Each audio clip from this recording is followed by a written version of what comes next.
I gave my husband an ultimatum. Either he cuts off his late wife's family, or we call off the wedding and go our separate ways. They didn't have a problem with him having a new girlfriend because he'd realize she was the only one for him and get tired of me. Now that hadn't happened, they were putting their foot down.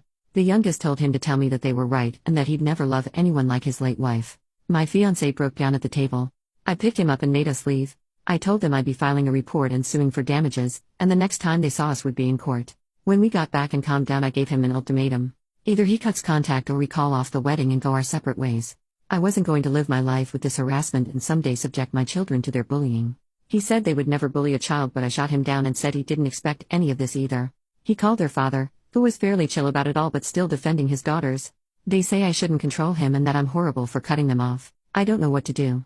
I can't live like this, and I don't think I should have to just because we're getting married. Small update to clear some things up before I have a discussion with my fiancé either later today or tomorrow about my ultimatum.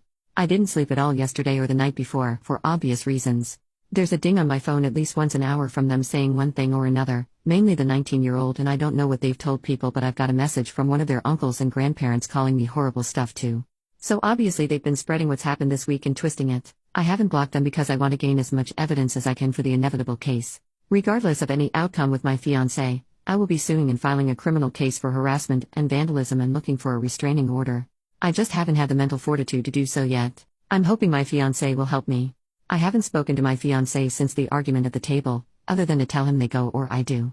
It was my choice to give him a couple days space to come to terms with everything, and I will contact him when I'm ready. All of this, from the first message till now, has been a week. It's a huge weight to contemplate leaving people you've known for 15 years and who you grew up with. He did set hard boundaries with a sister from the coffee shop, as I've seen the messages. He said, paraphrasing, "You have no right talking to my fiancé at all if this is how you're going to behave. She doesn't deserve this and you've gone too far.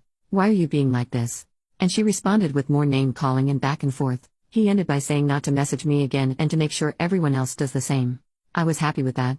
At this point, only one person in that family had an issue, to my knowledge, so it was silly to have him cut all of them off. It may not be enough for some, but it was enough for me to feel safe and comfortable.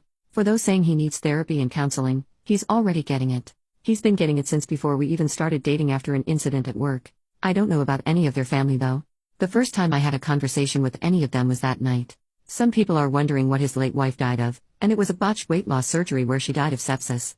People were wondering if he was somehow the reason behind the surgery, hence the family's insane reaction, but he was not in the slightest. He likes bigger women and wouldn't pressure something like that onto her, speaking from experience. I also want to clear up the not calling the police about the car thing. It was entirely my idea to not file charges in exchange for a face-to-face apology and damage payment. He only wanted me to wait so that he could talk to her to see if she regretted it, and then have her father pay the damages. At the time, we thought it was just the 19-year-old that smashed up my car, not both daughters. Neither of us wanted to ruin her life. When I found out it was both of them, it was full steam ahead. Thank you all for your messages, and hopefully I'll have a positive update for you tomorrow.